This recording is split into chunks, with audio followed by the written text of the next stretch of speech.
de rythme dans la rencontre parce que c'était notre troisième match en une semaine, avec un long voyage en Afrique du Sud. Donc on a eu la chance de marquer sur coup de pied arrêté. Et puis après, je pense de maîtriser le match sans être forcément dangereux. Après, en seconde mi-temps, on a essayé de garder deux attaquants pour pouvoir mettre le deuxième but. On savait que c'était important de mettre le deuxième but, qu'on allait un peu faiblir physiquement. Et puis le FUS a pas lâché, a cru. Et puis sur une frappe anodine, je pense sur une seule action qu'ils ont dans le match, égalise. Donc il faut les féliciter. Nous, quant à nous, ce que je regrette une fois de plus, c'est de perdre un élément important de notre dispositif en première mi-temps. On a beaucoup de blessés, j'espère qu'ils vont rentrer rapidement parce qu'on doit travailler, on a des échéances devant nous qui sont importantes et on doit vraiment travailler avec toute l'équipe. Donc ma foi, on fait ce qu'on peut physiquement. C'est vrai que sur la programmation, c'est un peu difficile pour nous, mais voilà, bon, c'est un match que quand on gagne 1-0, on doit s'imposer quand même à domicile et on n'a pas réussi à garder le score. Coach, on a vu la réaction des supporters à propos Ami Tirzou. Changement, il y a qui dit qu'il était un peu retardé. L'entrée de Zohaim Charji et la sortie de Zohaim Ami Tirzou. Le problème, c'est qu'on a encore un changement sur une blessure, comme la semaine dernière, où on a trois changements.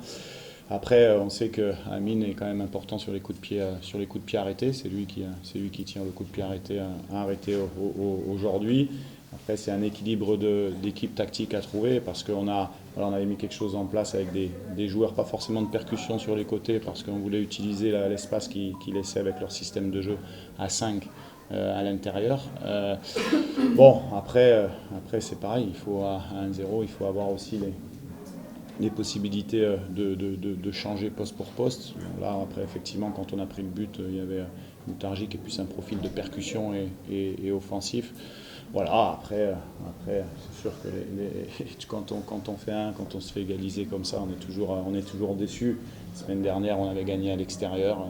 C'est vrai qu'on aurait voulu enchaîner par une deuxième victoire consécutive, mais ça n'a pas été le cas. Enfin, ce que je veux rappeler, c'est qu'on a pris l'équipe il y a pas longtemps, il y a beaucoup de blessés, donc on va récupérer Noussi, on va récupérer Moudane, on va récupérer quelques-uns là, dans la semaine, et puis on doit travailler dans l'objectif d'être prêt très, très vite sur un collectif un petit peu plus fort que ce qu'on a montré aujourd'hui, je suis d'accord.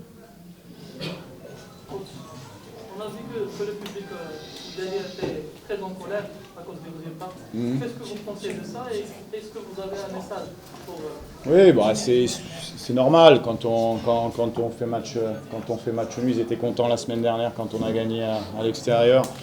Et là c'est un peu plus difficile aujourd'hui. En tout cas, les joueurs travaillent la semaine.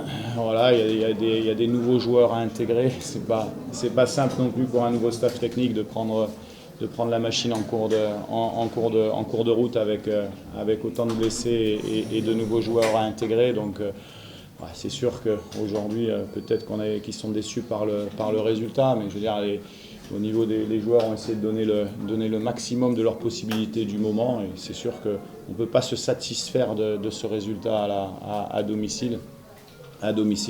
Bon, on avait gagné la semaine dernière, on fait match nul à domicile, c'est regrettable parce que je pense que sur la physionomie du match, en gagnant 1-0, on peut s'imposer. Mais voilà, il faut être derrière l'équipe, ça travaille à l'entraînement, c'est des joueurs il y a beaucoup de nouveaux joueurs aussi, donc voilà, il faut être patient, même si dans le football il n'y a pas forcément de temps. En tout cas, il y a un état d'esprit qui se met en place et il faut que le public soit derrière les joueurs.